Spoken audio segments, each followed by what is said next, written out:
With all the spraying of chemicals on our food, vegetation, and even in our water supply, how can we keep ourselves and our families healthy? Joining us now is Dr. MichellePerro, pediatrician advocate focused on the impact of GMOs and pesticides on children's health, and the author of What's Making Our Children Sick and Making Our Children Well. Dr. MichellePerro, welcome to the show. Thank you so much for being here. Kim, a pleasure. Thank you for having me. Lots of things making kids sick, making us adults who, children grow into adults, making us sick. One thing I want to start with, though, because it's just relevant right now to my life, is forest spraying. You've been bringing this up. This is something I had not even thought about until I had heard it coming from you about the things that are sprayed in the forest. And then when we end up with these fires, how all of that stuff then ends up, in the air, things that we don't even really think about. But right now I'm in Boise, Idaho. We are literally smoked out. We've got a huge fire going on in Oregon. Really, the whole state of Idaho is completely smoked out right now. It is the worst I've ever seen. It looks like a thick, kind of like a fog, like a foggy morning, except it's brown fog out there. We can't breathe. My eyes have been hurting. My throat has been hurting. It's been really, honestly terrible. But one thing I didn't think about is, if these fields are covered in pesticides or covered in whatever, and they're burning, that is now, it's not just fire smoke I have to worry about. It's all these chemicals that are inside of that fire smoke. So I guess, tell us more about that and how that is a danger that, one of those dangers we didn't even think about. Absolutely, Kim. Thank you for bringing this up. First of all, it's a definite health threat to be inhaling all that particulate matter that's burning. 100%. And there are things we can do to offset that clinically. But let's talk about why. People should be clear that the U.S. Forest Service has been spraying pesticides, glyphosate-based herbicides, and many others for decades in Oregon, in the Bitterroot Mountains, throughout the U.S. There are only two states that really even monitor the spraying, and that's California and Arizona. And I can't say they're doing a great job. They're doing it for why? One, what they say is fire mitigation. Has that worked? I'm not seeing it, quite frankly. And number two, another subterfuge as to why they do this is to remove the understory, which promotes the growth of conifers, which don't take up these herbicides as well, and which promotes the timber industry. And President Trump himself last year gave the timber industry a pass, an EO, that this was an issue of national security. So we have this going on. They've been doing it for decades. What I didn't know until recently, it was actually Mother's Day, that California, where I live, as well as other states, let's talk about California for a minute, ramped up their spraying from maybe 18,000 pounds to 266,000 pounds of glyphosate-based herbicides alone in 2023. And this came out through a Mother Jones report. And we have created a coalition regarding this, and we're on it. But what people don't know is that we've been spraying pesticides. They don't break down. As a matter of fact, there are some studies like from Dr. Don Huber and others that have shown glyphosate can persist in soil, glyphosate being the main ingredient in Roundup, for 22 years.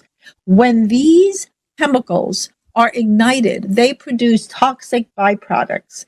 Some at super high fires they burn, at lower smoldering fires they don't, which we then inhale. Not to mention the wildlife, and the fauna, deer, raccoons, skunks, picket, butterflies, we're all inhaling it. So this is, again, what were they thinking, spraying a toxic element in our forest where we have wildlife, recreation, and don't forget, it contaminates our waterways.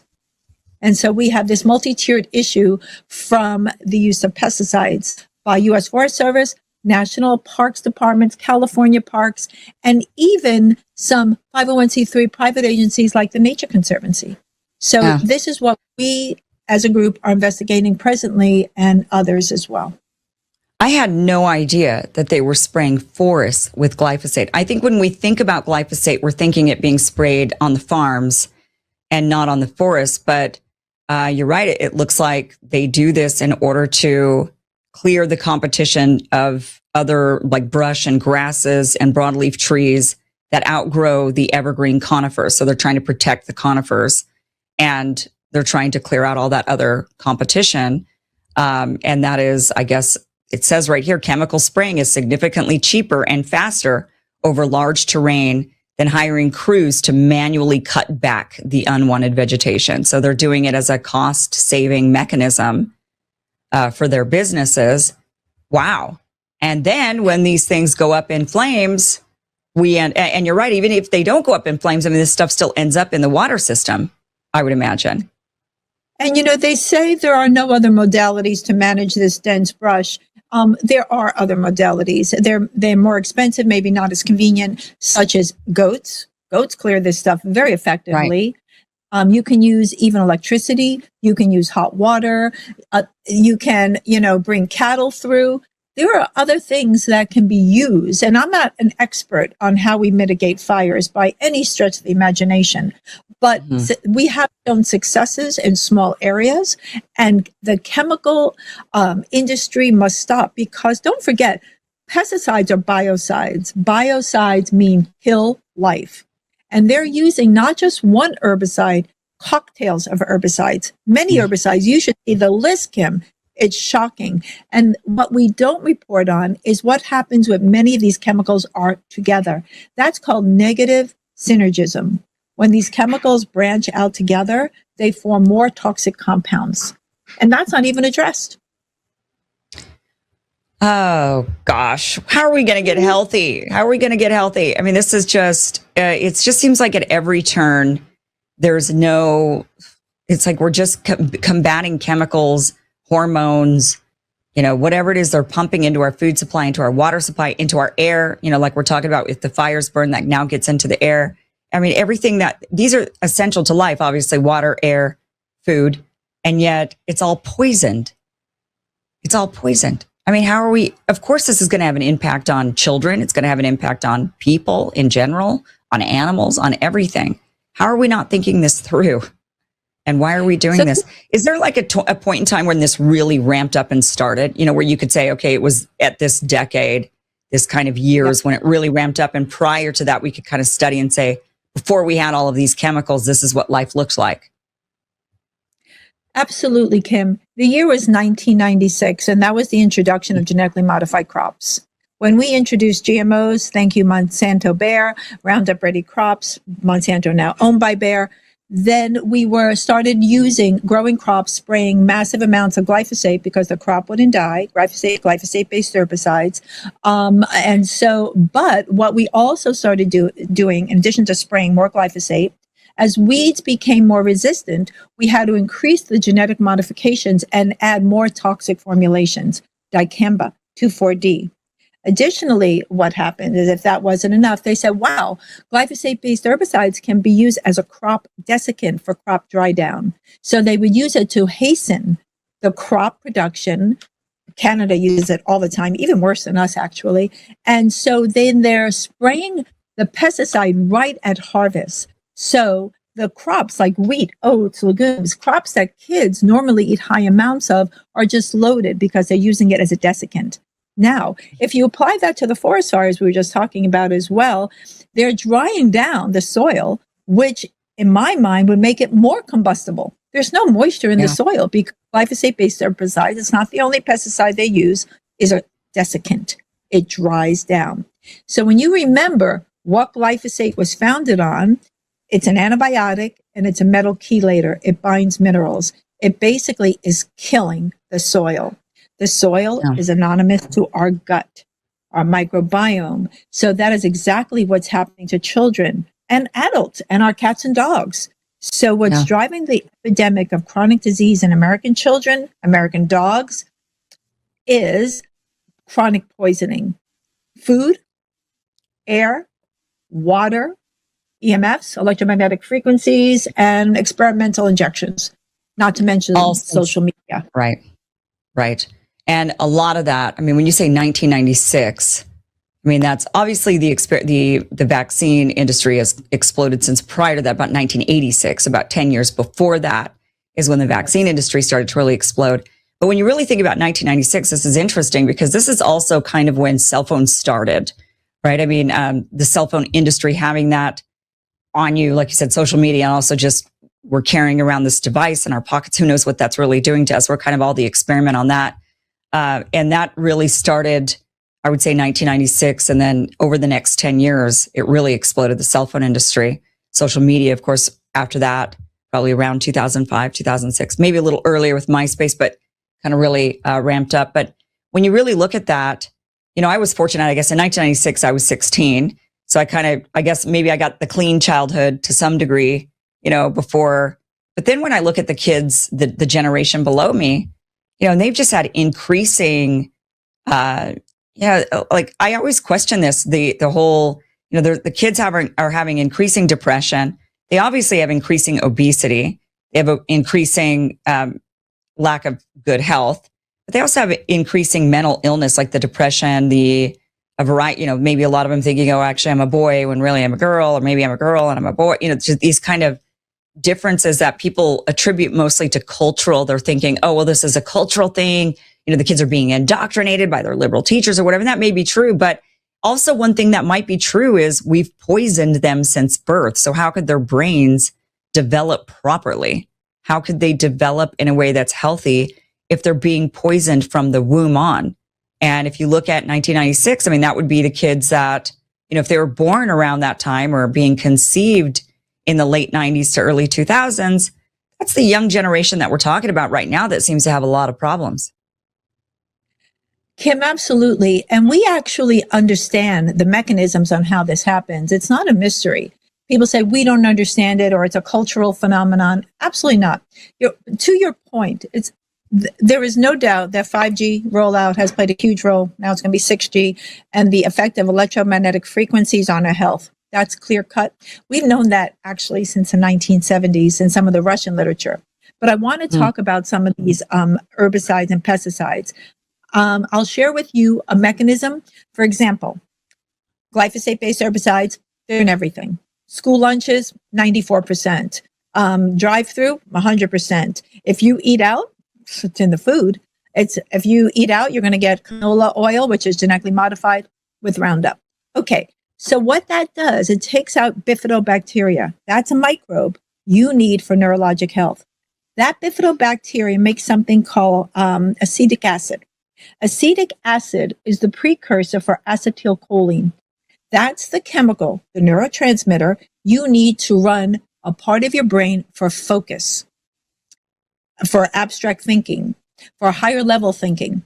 So what are we seeing now? An explosion of ADHD. Kids can't focus. Adults can't focus. Adult onset ADHD because of wipeout, obstruction of a key cornerstone microbe in our gut. That's one thing. Now, that's the microbial action of just glyphosate. It also binds key minerals like lithium. You need lithium in soil naturally. Glyphosate makes it unavailable for brain function. No lithium, you cannot produce the chemicals you need in a part of your brain called the hippocampus. It's called brain-derived neurotrophic factor, fancy name, BDNF. No BDNF, no brain plasticity, no brain function. And so it also causes, and we've known this since the 1990s in a huge Texas study, that rape, violence, suicide are higher in communities with lower levels of lithium. And we know glyphosate binds it up and makes it unavailable. So you can see, we understand that the chronic poisoning, let's start with our food, not to mention our forests, but our food has created a landscape of mentally challenged individuals. We don't have the nutrients we need to function. Yeah. And it sounds like this is hitting the poorer communities the hardest, because it sounds like their food is more contaminated. Like the wealthier you are, maybe you have access. Well, we know this like with organics and stuff like that. I mean, that stuff's really expensive. And so, yes, the more privileged you are, then the more you can afford those types of, cleaner, healthier foods, I suppose. Whereas the poorer you are, and if you're relying on fast food or you're relying on processed food, then you're more exposed to it. Would that be fair to say? Or do you think that at this point we're all just being totally and completely inundated with this stuff and there's no escape? Correct on both points. Yes, we're all being inundated, but you're absolutely right. The poor are definitely more advantaged because they live in areas that I wouldn't even call food desert. I call them food swamps, surrounded by fast food, chain foods, no fresh food. And if you have limited transportation, you don't have a car, you don't have access, you don't have funds, you tend to go to those pre-made, ultra-processed foods, which are filled. They're just chemical, industrial food-like products. They're not real food. You need real food from fresh fruits, vegetables, meats, etc., to run our biology. That's number one. Number two is that Americans eat out. 46% of American incomes are spent eating out. When we eat out, even the higher restaurants, forget the fast food drive-thrus, they don't use organics. You have to look really hard to find a restaurant that cooks organic food, and they're going to be way more expensive. And don't forget, with farm bills and stuff like that, we support conventionally grown crops here in the U.S., and we've been trying to shift that and make organic a conventional crop and ask our government to support organically grown crops as a conventional crop. You know, mainstream farmers are supported. Yeah. If we went back towards a culture of cooking, you know, when I was a kid and I think about my grandparents, I spent a lot of time at my grandparents' homes and they always cooked. I mean, rarely did they go out. It was a treat. You know, my grandparents, I remember they would go out to a steakhouse once a month. They did this thing where it was like once a month they hit up the steakhouse and that was it. And I don't think other than that, other than birthday, you know, special occasions, real special occasions, would they go out to eat, but they cooked every single night at home. I think that shifted more with the boomers. You know, I think they relied more on TV dinners and fast food. You know, they kind of got more into that convenience. And certainly now, even the younger generations, Gen X, I think is just totally relying on fast food. The younger generations are. So, I mean, the more the younger the generation, the more reliant they are on eating out. If we went back to a culture of eating in and cooking more, would that help reduce the exposure to these? Or do you think that, again, it's just everywhere, and at this point, it's even eating in is you're not avoiding all of these herbicides and pesticides? So I am 100% optimist solutionary. Eating home for sure, cooking at home, getting the whole family involved in cooking is 100% a way to combat this fast food, ultra processed wheel of eating crickets and other nasty Soylent Green kind of products that we should not be eating. We weren't designed to eat it. This process started in the 60s, Kim, when women went back to the workforce. Kentucky Fried Chicken, McDonald's stepped in and said, hey, ladies, you're back at work. Let KFC feed you. Let McDonald's feed you. And back in the 60s, the food wasn't as bad as it is now. So we got hijacked. Women went back to work. Families got divided. Kids were on a the lock-key kids coming in, and they lost on these meals. Eating at home together, creating neighborhoods, sharing food, buying in bulk is the way to do it. And that is why I've written these books, to teach people how to do it. It shouldn't be like, I can't figure it out. We have to go back maybe to our grandparents like me. I'm older. You're a pup in my book, Kim, or to our great-grandparents. But when I was first learning to ferment, my own high schooler told me at the time, I said, how do I make my own sauerkraut? Fermented foods are so great for your gut. My own kid said, Mom, YouTube it. Like, duh, Mom. And so I did YouTube it. I learned how to do it on YouTube, and it was a blessing. So there are many ways to learn how to do this. It's available. It's out there. And we're teaching people to take back what we once knew. So that's empowering communities to regain the terrain by going from farmer to farm to create holistic health. That's the plan. Simple. That's it. Yeah. And I think families would maybe benefit from, you know, if they remember that cooking together as a family and making things together as a family is also a form of entertainment. You know, rather than sitting down and watching a show together, you know, eating the fast food and then sitting down and catching your show, cook something together, get in the kitchen together, make things together. I actually just bought a yogurt maker recently to make my own homemade yogurt. I'm Vietnamese. We have a Vietnamese yogurt recipe that I totally forgotten about until I went to a Vietnamese food festival recently and remembered, oh yeah, the yogurt is so good and you can't buy this at the grocery store. I have to make it at home if I want to eat it. And so I bought the yogurt maker to make this, and I've got my family here from out of town. And so maybe tonight we'll get together and I'll say, let's make some yogurt. Let's learn how to make some yogurt together. And that's a form of, that gives me an idea even right now of what can I do? What am I going to do with my family that's visiting from out of town? Well, tonight we can make some yogurt, and that's an activity, something to do, but it's also healthy. And, if we could kind of remember to do those things, I think that's really, really helpful. I also think that this education, people like yourself that are out there saying, hey guys, the glyphosates, the herbicides, these pesticides, these things are really awful for us. The more we learn about this, part of me thinks, oh my gosh, it's hopeless. But then I remember, no, we've actually been able to make progress on things like tobacco, for example, right? Smoking cigarettes. We have made progress about like asbestos, right? There's a lot of things that we'd been using, lead paint or whatever it might be, that have become eradicated from our supplies because we realize, wait, this stuff is really not good for you. And even with the tobacco industry pushing, oh, yes, it is. Don't worry. It's all great for you. Don't worry about it. We all now know, no, smoking cigarettes is not good for you. And so we've done some proactive things, like even just banning smoking in public places or inside of indoor, even in private places like restaurants and bars and whatnot.